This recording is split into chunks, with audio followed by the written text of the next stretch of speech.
ജിൻസി ടീച്ചറെ കുറിച്ച് സംസാരിക്കുമ്പോൾ ഒരു അധ്യാപക എന്നതിനേക്കാൾ ഉപരിയായി സാമൂഹിക സേവന രംഗത്ത് ഇത്ര കണ്ട് താല്പര്യം കാണിക്കുന്ന ഒരു ടീച്ചറിനെ ഞാൻ സമീപകാലത്ത് അടുത്ത് പ്രതികരിക്കാൻ എനിക്ക് സാധിച്ചിട്ടില്ല. പ്രത്യേകിച്ച് എൻ്റെ നിയോജകമണ്ഡലമായതുകൊണ്ടും കൂടെ കൂടുതലായി ഇത്തരം കാര്യങ്ങൾ മനസ്സിലാക്കാനായിട്ട് എനിക്ക് അവസരം ഉണ്ടായിട്ടുണ്ട്. ടീച്ചറും ഭർത്താവും പിള്ളേരും ആ കുടുംബം ഒരുമിച്ച് ചേർന്നുകൊണ്ട് നാടിന് നൽകുന്ന വലിയൊരു സേവനം എത്രയോ കുട്ടികൾ കൈത്താങ്ങായിട്ടുണ്ടെന്ന് എനിക്ക് നേരിട്ടറിയാം. കുട്ടികളെ സംരക്ഷിക്കുവാനും അവരെ പഠനകാര്യത്തെ ശ്രദ്ധിക്കാനും ഉതകുന്നത് പോലെ തന്നെയാണ്. ആരോരും എത്രത്തോളം ശ്രദ്ധിച്ചാലും മുഴുവൻ പ്രശ്നങ്ങളും പരിഹരിക്കൽ എളുപ്പമല്ല. ഗവൺമെൻറ് സെക്ടറിൽ ചെയ്തു കൊടുക്കാവുന്ന പരിഗണനകൾക്കപ്പുറം വീടുകൾ നൽകാൻ പ്രായോഗികമായി തടസ്സമുള്ളവരെ പോലും കണ്ടെത്തി അവർക്ക് തലചായ്ക്കാൻ ഒരു വീടുണ്ടാകുക എന്ന സ്വപ്നം പൂവണിയുന്നതിന് വേണ്ടിയിട്ട് നടത്തിയ ശ്രമമാണ് അതിൽ ഏറ്റവും അഭിമാനകരമായ കാര്യം. ഈ സമീപ ദിവസങ്ങളിൽ 2 വീടുകളുടെ താക്കോൽദാനം ഞാൻ തന്നെ നിർവഹിക്കുകയുണ്ടായി. ഇന്ന് ഏതാണ്ട് 8 വീടുകൾ പൂർത്തിയായി.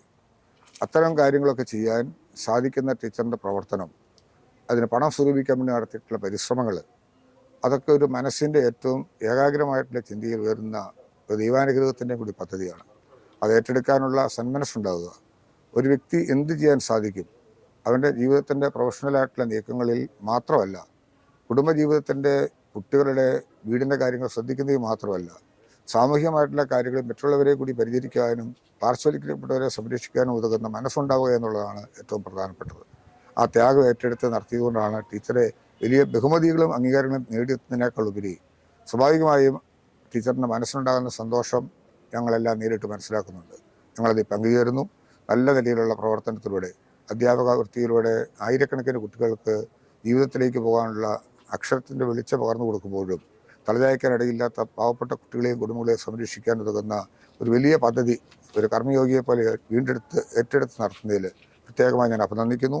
നമ്മുടെ ഈ നാടിന് വലിയ അഭിമാനമാണ്, ഇടുക്കിക്ക് വലിയ അഭിമാനമാണ്. ഇത്തരത്തിലുള്ള പ്രവർത്തനങ്ങൾ നമ്മുടെ നാട്ടിൽ ഉയർന്നു വരുന്നതിന് കൊടുക്കുന്ന വലിയൊരു മെസ്സേജാണ്, മാതൃകയാണ് ഇതിൻ്റെ പ്രവർത്തനം.